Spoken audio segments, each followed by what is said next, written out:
Vamos lá para a página 98. Grande quantidade de cidades brasileiras tem em sua composição favelas ou chamadas de comunidades. Na maioria das vezes, são ocupações ilegais de pontos desocupados dos municípios. A foto abaixo mostra a maior comunidade do mundo, a favela da Rocinha, no Rio de Janeiro, com população de mais de 300 mil pessoas. Olha só, gente, que grande, não? Olha, isso é uma favela. Hoje em dia chama-se comunidades. Tá? A falta de planejamento muitas vezes costuma ser visível em bairros periféricos de grandes cidades. Lembra que quando a gente vai para São Paulo a gente vê muitas favelas? Então, porque é uma cidade que não foi muito planejada, né? As pessoas constroem casas que não são em lugares apropriados e acabam virando favelas e constroem não só de, como a gente já viu, né, gente? Não só de alvenaria, que é tijolo, cimento, mas como também de madeira, de papelão, não é verdade? Tem ligações de energia inapropriado, não é correto fazer, né? Então tudo isso, é falta de planejamento. As primeiras comunidades da cidade do Rio de Janeiro começaram a surgir no final do século XIX, depois da abolição da escravidão e da Guerra dos Canudos.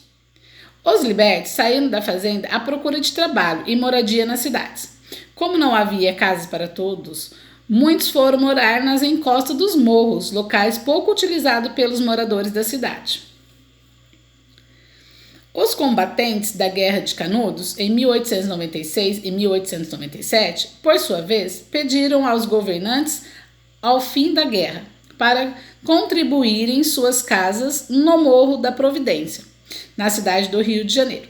A partir de então, as comunidades construídas nos morros cariocas passaram a se chamar favelas, que era o nome de uma planta comum na região onde ocorreu a Guerra dos Canudos. Olha que interessante, né, gente? Vamos ler aqui, ó, o Saiba Mais, falando sobre a Guerra de Canudos. Ó. Guerra de Canudos. No final do século XIX, no sertão da Bahia, parte da população local começou a seguir... Deixa eu ver aqui, gente, focar o celular, peraí. Isso. Começou a seguir um líder religioso conhecido como Antônio Conselheiro.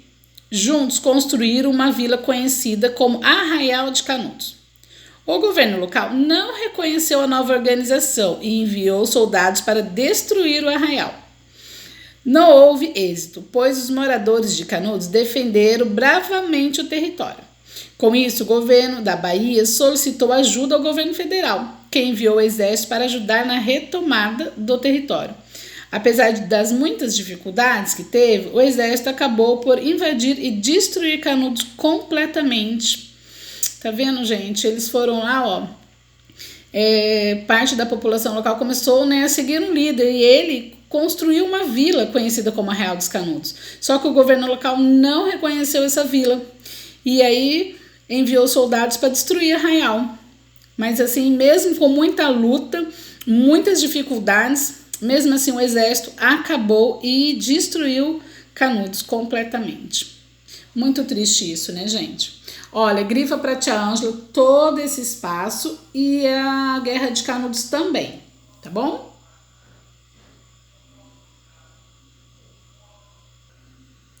Agora vamos fazer a leitura da página 99, tá bom? Olha lá esse desenho. Leitura de documento, olha lá que legal isso aqui, gente.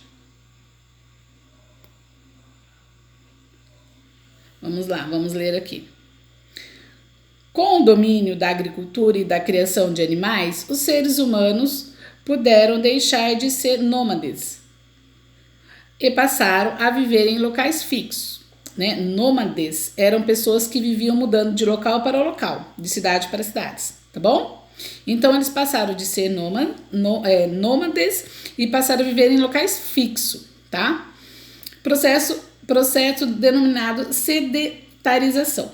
Posteriormente, desenvolveram o comércio, a organização política e a divisão social. Estava lançada as bases para o surgimento das primeiras cidades. Apesar de espalhadas por locais bem distantes e sem comunicação entre si, todas as primeiras cidades tinham algo em comum, localizavam-se próximos aos rios. Então, gente, eles, se fixaram no local, eles fizeram um comércio, desenvolveram o comércio, teve uma organização política, teve a divisão social também. Então, foram surgindo assim as primeiras cidades, tá? Agora, a nossa pergunta é essa: por que você acha que as primeiras cidades surgiram perto dos rios? Por que será que eles fizeram essas primeiras cidades surgiram perto dos rios? Por quê, gente? Pensem aí, que já a Ângela vem com a explicação.